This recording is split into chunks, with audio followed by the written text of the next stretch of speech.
നമസ്കാരം, ഞാൻ doctor Vijay Narayanan, Thiruvananthapuram SK ഹോസ്പിറ്റലിലെ കൺസൾട്ടൻറ്റ് ഗ്യാസ്ട്രോഎൻട്രോളജിസ്റ്റാണ്. ഇന്ന് ഞാൻ നിങ്ങളോട് സംസാരിക്കാൻ പോകുന്നത് GERD അഥവാ ഗ്യാസ്ട്രോ ഈസോഫേജിയൽ റിഫ്ലക്സ് ഡിസീസിനെ പറ്റിയാണ്. അപ്പോൾ ഈ നീളമുള്ള പേര് കേട്ട് ആരും പേടിക്കണ്ട. നമ്മൾ സാധാരണയായി നെഞ്ചെരിച്ചിൽ അഥവാ ഗ്യാസ് എന്നൊക്കെ പറയുന്ന രോഗത്തിനെയാണ് നമ്മൾ ഈ GERD എന്ന് പറയുന്നത്. ജീവിതത്തിൽ ഒരിക്കലെങ്കിലും നെഞ്ചെരിച്ചിൽ അനുഭവിച്ചിട്ടുള്ളവരായിരിക്കും നാം എല്ലാവരും. എന്നാൽ എപ്പോഴാണ് ഈ നെഞ്ചെരിച്ചിൽ ഒരു രോഗമായി മാറുന്നത് എന്ന് ചോദിക്കുകയാണെങ്കിൽ, തുടർച്ചയായിട്ടുള്ള നെഞ്ചെരിച്ചിൽ കാരണം നമ്മുടെ ദൈനംദിന ജീവിതത്തെ ബാധിച്ചു തുടങ്ങുമ്പോൾ, അതായത് നമ്മുടെ ക്വാളിറ്റി ഓഫ് ലൈഫ് എഫക്റ്റഡ് ആയി തുടങ്ങുമ്പോൾ നെഞ്ചെരിച്ചിൽ ഒരു രോഗമാകുന്നു. ഇതിനെയാണ് നമ്മൾ GERD എന്ന് പറയുന്നത്. അപ്പോൾ ഈ GERDയുടെ കാരണങ്ങൾ എന്തൊക്കെയാണെന്ന് ചോദിക്കുകയാണെങ്കിൽ, പ്രധാനമായിട്ടും നമ്മുടെ മാറുന്ന ജീവിതശൈലി തന്നെയാണ്. അതായത് അമിതമായ ഫാസ്റ്റ് ഫുഡിൻ്റെ ഉപയോഗം, അമിതവണ്ണം, വ്യായാമത്തിൻ്റെ കുറവ്, ഈ റിഫ്ലക്സ് കൂട്ടുന്ന മദ്യപാനം, പുകവലി തുടങ്ങിയ ശീലങ്ങൾ, അമിതമായിട്ടുള്ള സ്ട്രെസ് അഥവാ മാനസിക സമ്മർദ്ദം, ഇതൊക്കെയാണ് ഈ റിഫ്ലക്സ് ഡിസീസിൻ്റെ കാരണങ്ങൾ. ഇനി ഇതിൻ്റെ രോഗലക്ഷണങ്ങൾ എന്തൊക്കെയാണെന്ന് പറയുകയാണെങ്കിൽ, പ്രധാനമായിട്ടും നേരത്തെ പറഞ്ഞ പോലെ തന്നെ നെഞ്ചെരിച്ചിൽ അഥവാ പിന്നെ പുളിച്ചു തികട്ടൽ, ഇതൊക്കെയാണ് ഇതിൻ്റെ പ്രധാന രോഗലക്ഷണങ്ങൾ. കൂടാതെ ചിലരിൽ ഇതൊരു നെഞ്ച് വേദനയായി അനുഭവപ്പെടാം. മറ്റു ചിലരിൽ തൊണ്ടയിൽ എന്തോ തട്ടി നിൽക്കുന്ന പോലെ, അതായത് തൊണ്ടയിൽ ഒരു മൺതരി തട്ടി നിൽക്കുന്ന പോലെയൊക്കെ പറയാം. അതുപോലെ തന്നെ വിട്ടുമാറാത്ത ചുമ, വായ്നാറ്റം, വായ്പുണ്ണ്, ഇവയെല്ലാം ഈ നെഞ്ചെരിച്ചിലിൻ്റെ ലക്ഷണങ്ങളാവാം, അതായത് റിഫ്ലക്സ് ഡിസീസിൻ്റെ ലക്ഷണങ്ങളാകാം.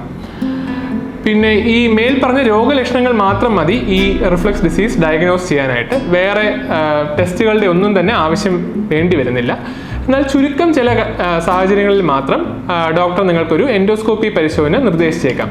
അതെപ്പോഴൊക്കെയാണെന്ന് വെച്ചാൽ, ഒന്ന് മരുന്നുകളോട് പ്രതികരിക്കാത്ത നെഞ്ചെരിച്ചിൽ, അതായത് നമ്മൾ ഏകദേശം ഒരു 2 മുതൽ 4 ആഴ്ച വരെയെങ്കിലും മരുന്ന് കഴിച്ചിട്ടും നെഞ്ചെരിച്ചിൽ തുടർന്ന് നിൽക്കുന്നു എന്നുണ്ടെങ്കിൽ ഒരു എൻഡോസ്കോപ്പി വേണ്ടി വന്നേക്കാം.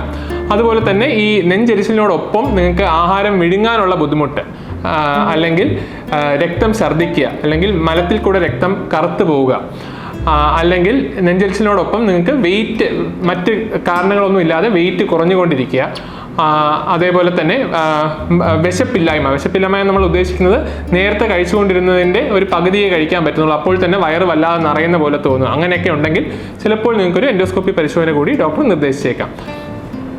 ഇനി റിഫ്ലക്സ് ഡിസീസിൻ്റെ ചികിത്സയെ പറ്റി പറയുകയാണെങ്കിൽ, ധാരാളം മരുന്നുകൾ മാർക്കറ്റിൽ ലഭ്യമാണ്. പ്രധാനമായിട്ടും നമ്മുടെ വയറിലെ ആസിഡിൻ്റെ ഉൽപ്പാദനം കുറയ്ക്കുന്ന ധാരാളം ടാബ്ലറ്റ്സ് ലഭ്യമാണ്. അതുപോലെ തന്നെ ആസിഡ് നിർവീര്യമാക്കുന്ന സിറപ്പുകൾ, ആൻറ്റാസിഡ് സിറപ്പുകൾ പോലത്തെ സിറപ്പുകൾ ലഭ്യമാണ്. നമ്മുടെ ഡൈജഷൻ്റെ സ്പീഡ് കൂട്ടാൻ വേണ്ടിയുള്ള ടാബ്ലറ്റ്സ് ലഭ്യമാണ്. ഇവയെല്ലാം നമ്മൾ റിഫ്ലക്സ് ഡിസീസിൻ്റെ ചികിത്സയ്ക്ക് ഉപയോഗിക്കാറുണ്ട്. പക്ഷേ നാം മനസ്സിലാക്കേണ്ട ഒരു കാര്യം എന്തെന്ന് വെച്ചാൽ, ഈ നെഞ്ചെരിച്ചിൽ രോഗത്തിൻ്റെ ചികിത്സയിൽ മരുന്നുകളെ പോലെ തന്നെ പ്രധാനമാണ്, ഒരുപക്ഷെ മരുന്നുകളെക്കാൾ പ്രധാനമാണ് ജീവിതശൈലി മാറ്റങ്ങൾ എന്നുള്ളത്. അപ്പോൾ എന്തൊക്കെയാണ് ഈ നെഞ്ചെരിച്ചിലിന് വേണ്ടി നമ്മൾ സ്വീകരിക്കേണ്ട ജീവിതശൈലി മാറ്റങ്ങൾ? ഒന്നെന്ന് പറയുന്നത്, കൃത്യസമയത്ത് ഭക്ഷണം കഴിക്കുക.